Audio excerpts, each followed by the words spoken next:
Good evening. My name is HM3 Terron, and today I will speak about the hidden dangers and plans for precaution within our dental clinic. Joining me today is my wife Adina and my friend Jamie. According to Sean Snow from the Marine Corps Times on August 5th, 2017, an MV-22 crashed off the coast of Australia. According to the investigation, loose gear and equipment made escaping the aftermath more difficult than it had to be. As sailors in the Navy, we learned that gear drift refers to loose equipment or debris that can further endanger our shipmates. The same principle applies to our dental clinic. To deliver the highest quality of care, our environment must be safe, clean, and well maintained. We can protect both patients and staff by following strict sterile procedures, understanding and applying fire standards, and properly disposing of waste. PPE, or personal protective equipment, are the first line of defense against illnesses. Secondary to that is the proper maintenance of our instruments and dental operatory rooms. I will now share a personal story. After having been trained on the procedures of sterilizing instruments, I had the misbelief that I was good enough to work without my gloves on. I was handling sharp instruments and suddenly felt a red trickle down my thumb. Due to my negligence, I had to go to the ER, fill out paperwork, interrupt my job with frequent visits to the hospital, and ensure that all my blood tests came clear. Had I been safer, I would have avoided all the extra hassle. So please, wear your PPE.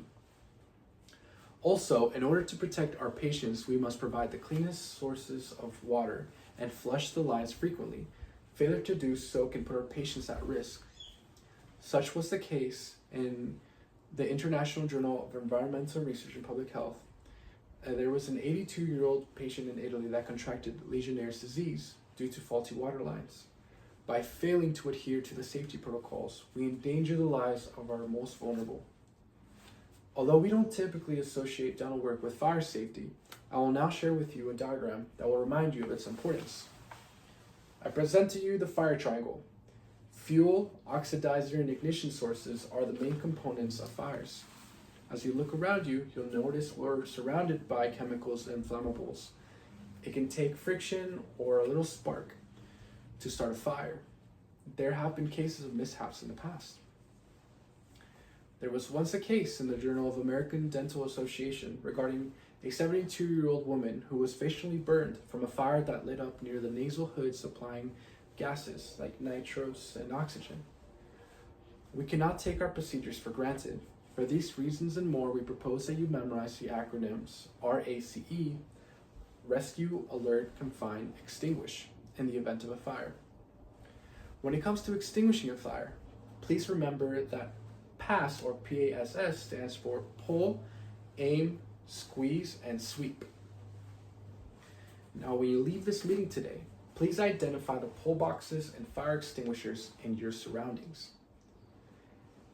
In addition to fire safety, we must be aware of chemical hazards and waste controls. The biohazard room contains receptacles meant for amalgam waste, alkaline batteries, aerosol cans, acrylics, and biological waste. Failure to comply with proper disposal of chemicals can lead to irreversible consequences. The Online Environmental Protection Agency has the following to say in regards to mercury found in the workplace. Mercury-containing amalgam waste may find their way into the environment when new fillings are placed or old mercury-containing fillings are drilled out. They are then flushed into chairside drains and enter the wastewater system.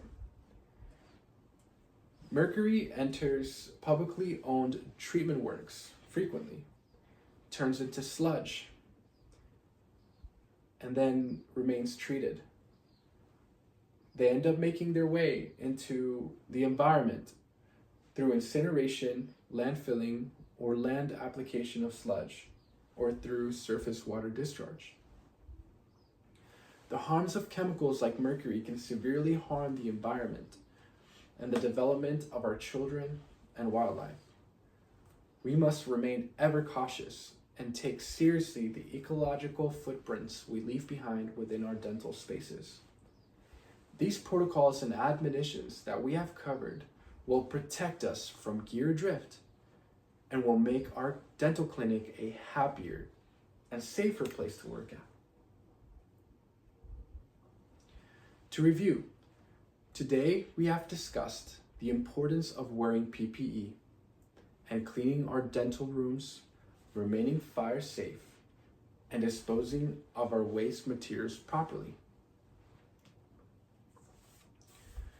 Gear adrift is fear adrift. The only logical remedy to combat any worries we have is to stick to the standards that have been written for our well-being.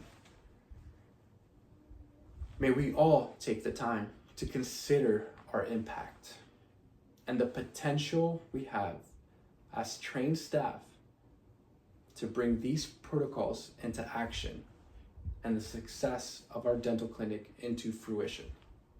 Thank you very much.